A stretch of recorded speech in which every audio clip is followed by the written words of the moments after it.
హైదరాబాద్లో ఒక అపార్ట్మెంట్ దగ్గర చోటు చేసుకున్న పార్కింగ్ వివాదం ఒక వ్యక్తి మరణానికి కారణమైంది. జస్ట్ పార్కింగ్, ఒక కారు పైన గీత, ఇద్దరు మనుషుల మధ్య గొడవకు దారితీసి ఒక వ్యక్తి మరణానికి కారణమైంది. ఇప్పుడు మీరు ఆ వార్తనే చూస్తూ ఉన్నారు. నిజానికి ఒక విషయాన్ని గుర్తు చేసుకోండి. బహుశా పార్కింగ్కి సంబంధించి మీరుంటున్న అపార్ట్మెంట్లలోనో లేదంటే మీరుంటున్న కాలనీల్లోనో మీ కారు లేదంటే మీ వెహికల్ ఇతరత్ర వెహికల్ పార్కింగ్కి సంబంధించి మీరు చాలా సందర్భాల్లో గొడవ పడి ఉంటారు కదా. అపార్ట్మెంట్ల దగ్గర ఇలాంటి గొడవలు చాలా సందర్భాల్లో చోటు చేసుకుంటూనే ఉంటాయి. ఇప్పుడు మీరు అలాంటి గొడవని చూస్తూ ఉన్నారు. అయితే ఇక్కడ చోటు చేసుకున్న వివాదంలో ఒక వ్యక్తి ప్రాణాలు కోల్పోయాడు. ఒక కారుకి గీత పడింది అని ఆ కారుకి గీత పడిన కారు ఓనర్ అలాగే దాని వెనుక పార్క్ చేసిన కారు ఓనర్కి గొడవ జరుగుతున్న దృశ్యాలు. అదిగో గోడకి అటువైపు అపార్ట్మెంట్ ముందు గొడవ జరుగుతోంది, చూసారా? ఆ గొడవకి కారణం అక్కడ ఒక కారు కనబడుతోంది కదా. అక్కడ కృష్ణ అనే వ్యక్తి ఒక కారుని పార్క్ చేశాడు. దాని వెనుకే నాగిరెడ్డి అనే వ్యక్తి తన కారుని పార్క్ చేశాడు. చాలా దగ్గరగా పార్క్ చేశాడు. అయితే కృష్ణ కారుకి ఒక గీత పడింది. ఆ గీత పడడమే కృష్ణ ఆగ్రహానికి కారణమైంది. నాగిరెడ్డిని పిలిపించాడు కిందకి. కారు ఇలా ఎందుకు పార్క్ చేస్తావు, చూడు నా కారు పైన గీత పడింది అంటూ నాగిరెడ్డిని ప్రశ్నించాడు. మరి అక్కడ నాగిరెడ్డి ఏం సమాధానం చెప్పాడు, ఇద్దరి మధ్య ఏం జరిగింది అనేది, అంటే ఇద్దరి మధ్య ఖచ్చితంగా మాట పెరిగింది. కారుపై గీత కంటే ప్రాణాల వాల్యూ చాలా తక్కువ అయిపోయింది. ఇక్కడ ప్రాణాల వాల్యూ కంటే కారు చాలా ఎక్కువ అయిపోయింది. ఇక్కడ కారుపై గీతను తట్టుకోలేకపోయిన కృష్ణ నాగిరెడ్డిని దుర్భాషలు ఆడినట్టుగా తెలుస్తోంది. అక్కడ చేయి చేసుకున్నది నాగిరెడ్డి ఫస్ట్ చేయి చేసుకున్నాడు. బహుశా ఇలాంటి సందర్భాల్లో మనం ఊహించవచ్చు, అవతలి వ్యక్తి ఏదైనా ఒక మాట మాట్లాడేటప్పుడు ఏదైనా తిట్లు తిట్టేటప్పుడు ఇలాంటి సందర్భాల్లో సహజంగా ఇద్దరు వ్యక్తుల మధ్య చోటు చేసుకున్నప్పుడు బూతులు తిడుతూ ఉంటుంటారు. గుర్తుందా? మీరు ఒకసారి గుర్తు చేసుకోవచ్చు. ఇలా పార్కింగ్ దగ్గర లేదంటే రోడ్డు మీద వెళ్ళేటప్పుడు ఒక వ్యక్తి రాంగ్ సైడ్ వెళుతూ ఉంటుంటాడు, చిన్న త్రిట్లో ప్రమాదం తప్పుతూ ఉంటుంది. అలాంటి సందర్భాల్లో కూడా ఈగో క్లాష్ అవుతూ ఉంటుంది. ఆ సందర్భాల్లో ఇద్దరి మధ్య బూతులు చోటు చేసుకుంటూ ఉంటాయి. సో ఆ బూతులు భరించలేక ఒక వ్యక్తి ముందుగా దాడి చేయడమో లాంటివి చోటు చేసుకుంటూ ఉంటుంటాయి. ఇక్కడ కూడా నాగిరెడ్డి అనే వ్యక్తి ముందు దాడి చేసినట్టుగా దృశ్యాల్లో కనిపిస్తుంది.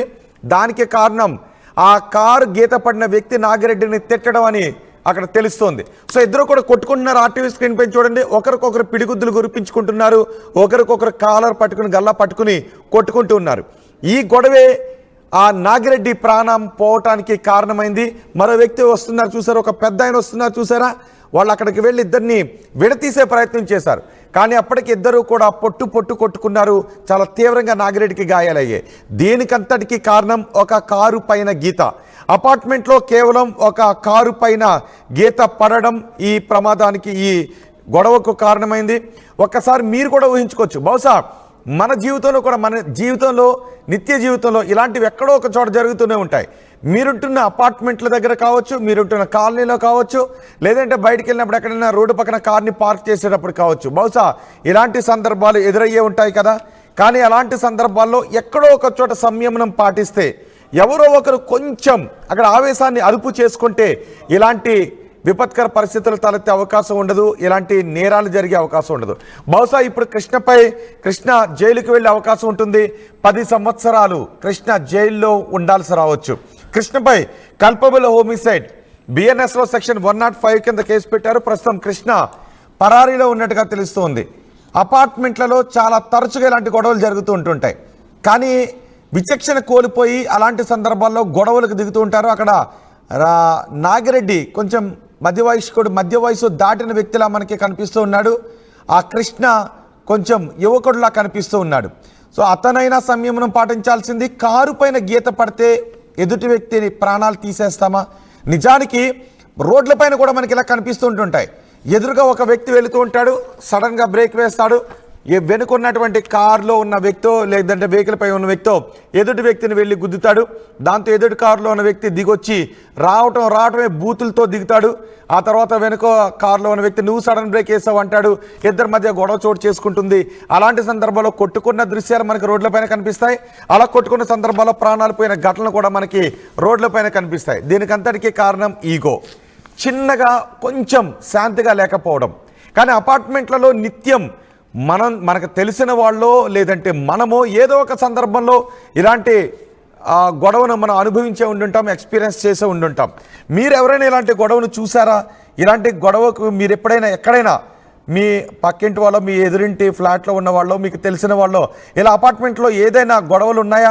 ఉంటే ఒకసారి ఇలాంటి గొడవలు ఉంటే మీరు మీ అనుభవాన్ని ఒక్కసారి ఆర్టీవీ కమెంట్ బాక్స్లో షేర్ చేసుకోండి. ఎక్కడైనా కావచ్చు, రోడ్లపైన పార్కింగ్ కావచ్చు, లేదంటే రోడ్డుపైన వెహికల్ నడుపుతూ వెళ్తున్నప్పుడు అవతల వ్యక్తి తప్పు చేసినా కూడా మనపైన దాడికి వస్తుంటుంటాడు. అలాంటి అనుభవం మీకు ఎదురైతే మీరు మీ అభిప్రాయాన్ని కమెంట్ బాక్స్లో తెలియచేయండి. అక్కడ తప్పు ఎవరిదని మీరు అనుకుంటూ ఉన్నారు? ఒక్కసారి అదిగో ఆ దృశ్యాలు చూడండి. ఆ వైట్ షర్ట్ వేసుకున్న వ్యక్తి నాగిరెడ్డి, ఇటువైపు ఉన్న వ్యక్తి కృష్ణ. ఆ కార్ పార్కింగ్కి సంబంధించి ఇద్దరి మధ్య గొడవ చోటు చేసుకుంది. మొదటగా చేయి చేసుకున్న వ్యక్తి నాగిరెడ్డిలా కనిపిస్తుంది, ఆ వ్యక్తే చనిపోయారు. కానీ నాగిరెడ్డి చేయి చేసుకోవడానికి కృష్ణ బూతులు తిట్టడమే కారణమా అనే విషయంపై కూడా కొన్ని క్వశ్చన్స్ వస్తూ ఉన్నాయి. కృష్ణ తన కారుపై పడిన గీతల కారణంగా ఇప్పటికీ చాలామంది అంటూ ఉంటుంటారు, నా కారుపై కూడా గీతలు పడింది, ప్రాణం విలవిలలాడిపోయింది అనే కమెంట్స్ వస్తుంటుంటాయి. పోన్లేండి, కారుపై గీత పడితే ఏమవుతుంది, పెయింట్ వేయించుకోవచ్చు, లేదంటే ఇన్సూరెన్స్ క్లెయిమ్ చేసుకోవచ్చు, లేదా దానికి పెయింట్ వేయించండి, ఇదిగో మీ కారణంగా కారుకి గీతలు పడ్డాయి, మీరు దీనికి రిపేర్ చేయించండి అని అడగొచ్చు. కారుపై గీత పడితే ఆ కారుకు ఉన్నటువంటి విలువ కూడా మనిషి ప్రాణానికి లేదు అన్నట్టు చాలామంది ప్రవర్తిస్తూ ఉంటుంటారు.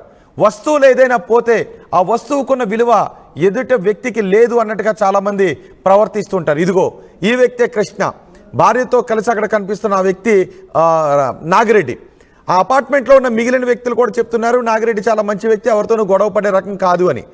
ఒకవేళ నాగిరెడ్డి ప్రవర్తన గురించి ఎవరైనా అక్కడ చాలా ర్యాష్గా ఉంటాడు, దురుసుగా ఉంటాడని ఎవరైనా చెప్తే ఓకే, అక్కడ గొడవ కారణం నాగిరెడ్డి అని అనుకోవచ్చు. కానీ నాగిరెడ్డి చాలా మంచి వ్యక్తి అని చెప్తున్నారు. అంటే బహుశా కృష్ణ బూతులు తిట్టాడా, అందుకే నాగిరెడ్డి కోపంతో కృష్ణపై చేయి చేసుకున్నాడా, దాంతో ఇద్దరి మధ్య గొడవ జరిగిందా? ఏది ఏమైనా ఈ గొడవకు మూల కారణం మాత్రం కార్ పార్కింగ్. ఆ కారు పార్కింగ్ కారణంగానే నాగిరెడ్డి కృష్ణ మధ్య గొడవ చోటు చేసుకుంది. ఆ సమయంలో ఒకరికొకరు కొట్టుకున్నారు.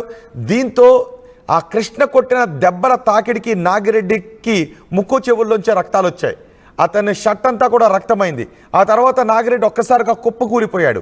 నాగిరెడ్డిని ఆసుపత్రికి తరలించే లోపే నాగిరెడ్డి చనిపోయాడు అని ఆ నాగిరెడ్డి భార్య చెబుతుంది. ఒక్కసారి నాగిరెడ్డి భార్య ఏముందో నేను మీకు వినిపిస్తాను. నాగిరెడ్డి భార్య మాటలు విన్న తర్వాత మీ అభిప్రాయాన్ని ఒక కమెంట్ బాక్స్లో తెలియచేయండి.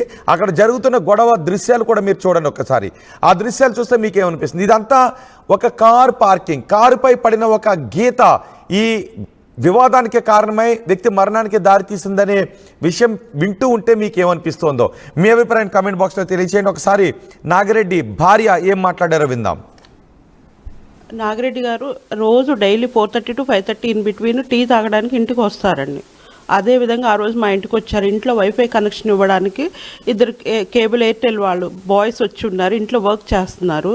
నాగిరెడ్డి గారు వచ్చారు, టీ పెట్టమన్నారు. వాళ్ళు వర్క్ చేస్తున్నారు కదా, ఒక 2 నిమిషాలు ఆగండి అని అన్నాను. సరే వెయిట్ చేస్తాను, మేము ఇద్దరం మాట్లాడుకుంటూ కూర్చున్నాము. ఇంతలోకి వాచ్మెన్ వాళ్ళ అబ్బాయి వచ్చి, అంకుల్ గారు కింద ఎవరు మిమ్మల్ని పిలుస్తున్నారండి అంటే, ఎవరమ్మా వస్తున్నాలే అని అంటే, లేదండి తొందరగా రమ్మంటున్నారు, మిమ్మల్ని అర్జెంటుగా రమ్మంటున్నారు. కొన్నిసార్లు ఎవరైనా సరే రెడ్డి గారు ఇంట్లోకి ఎవరిని మగవాళ్ళని తీసుకురారండి, ఏదైనా ఉంటే కిందకి వెళ్ళి మాట్లాడతారు కానీ పైకి ఎవరిని రానివ్వరు.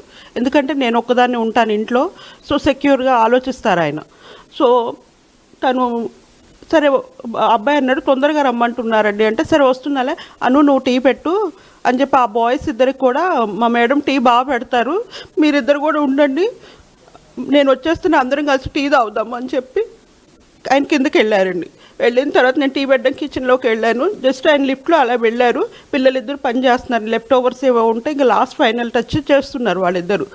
చేస్తుంటే కిందకి వెళ్ళి నాకు 1 minute రెడ్డి గారు మాట గట్టిగా కింద మాట్లాడితే, ఆయన రెడ్డి గారు వాయిస్ కొంచెం బేస్ ఎక్కువ, కింద మాట్లాడితే కూడా పైకి వినిపిస్తుంది నాకు, 2nd floorలో ఉన్నా కూడా.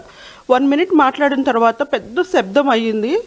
రెడ్డి గారు మాట వినిపించట్లేదు. ఇంట్లో ఉన్న 2 అబ్బాయిలు అన్నారు కదా, ఆంటీ గారు అంకుల్ గారు ఏదో గొడవ పడుతున్నట్టు